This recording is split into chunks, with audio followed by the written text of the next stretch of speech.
What is up, you guys? This is Lucas Sullivan for Games Radar. I'm here with Lorenzo Valoria. What up, everybody? And we are watching some hands-on footage I captured from For Honor.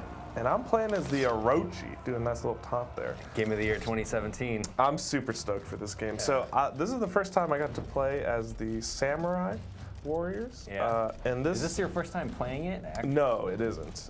Every time I've played this game, I've loved it. But this is a familiar map if you've seen gameplay from E3 or PlayStation Experience. It is the Citadel. Hold on, I got the Citadel Gate, which is from the Knights timeline. Oh, here you go. And here I go. Dual status on a 2-on-1 on a dinky little bridge. So you're playing, this is multiplayer, right? Right. We haven't even mentioned the modes. This is the 4v4 Dominion mode.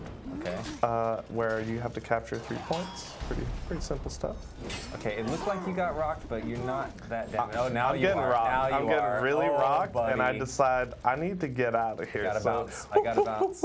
But what's interesting is this is my first time playing as a character in the assassin hero type. So if you've seen this game before, it was probably the Vanguard you're watching. Those knights that are kind of the jack of all trades. They have good offense and defense. But the Orochi, who is the assassin, I'm getting got here.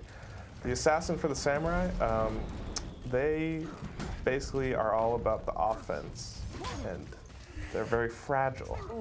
So I am not playing to my strengths right now. I'm still figuring things out. I gotta mention this, but when you're killing just the normal, like, foot soldier dudes, I love the animations. The animation in this game, across the board, it's just is precision. amazing. It's amazing, like just stabbing one guy through, slashing another guy, cut through it. It's way better than like Dynasty Warriors where you just spin in where circles. everyone feels like air. By the way, you just saw it there. I can move the camera across the map as I'm waiting to respawn, which is pretty cool.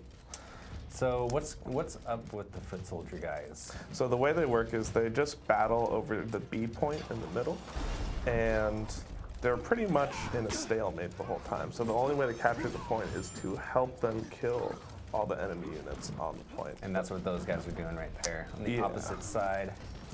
Yeah, so he's booking it. Get out. We have a pretty good lead here. You can see the score in the top right.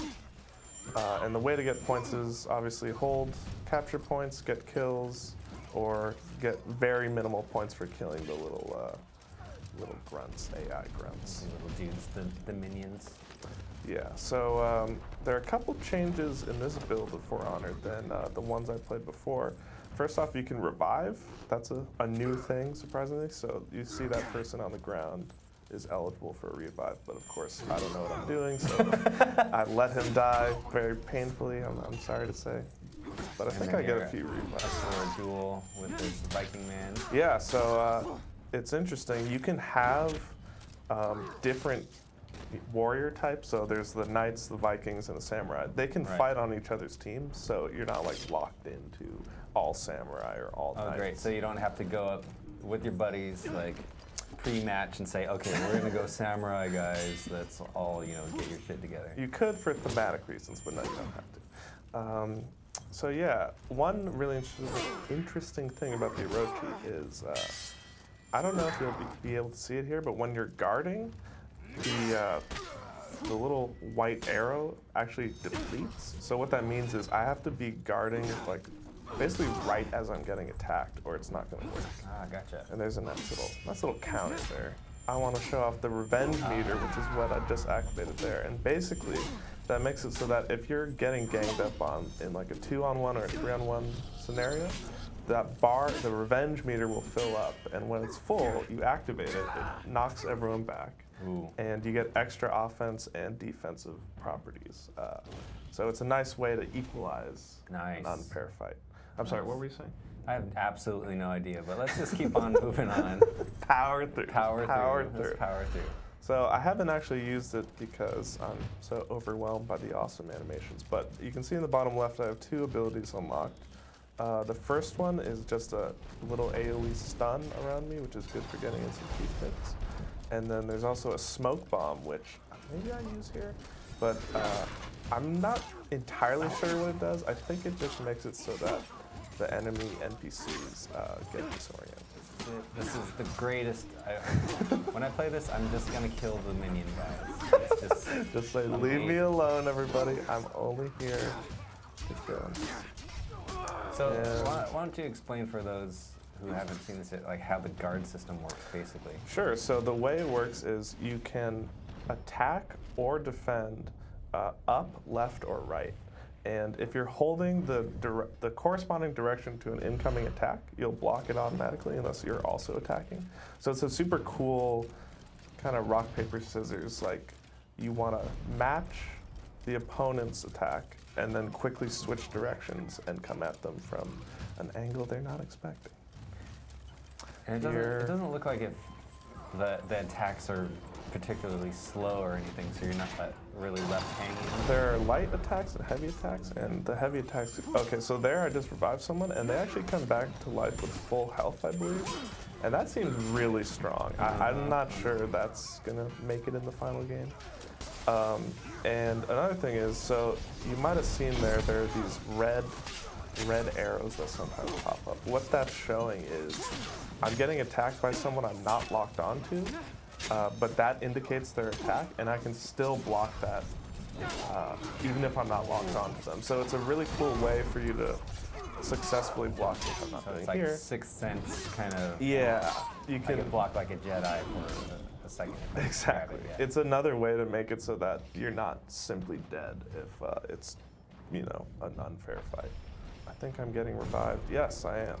And then Ooh. bam, full HP. I mean, that just seems really Yeah, good. that looks a little OP. You are vulnerable while you're reviving someone, but Right. I mean, they'd have to like really. But it only takes a second. Yeah, it's fast. It's very fast. So that was the little stun thing I did, and now we're just taking that guy to task. That's a Viking raider, if I'm not mistaken. Now I'm saying, let me kill some dudes. So in the E3 single player demo, there were like finishers. Did you notice if there were finishers available? So there are executions. I don't know if I do any here, but the executions are what make it impossible for anyone to revive you. So they are useful.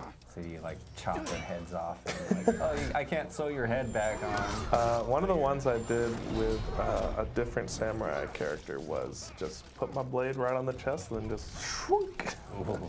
And yeah, felt pretty satisfying.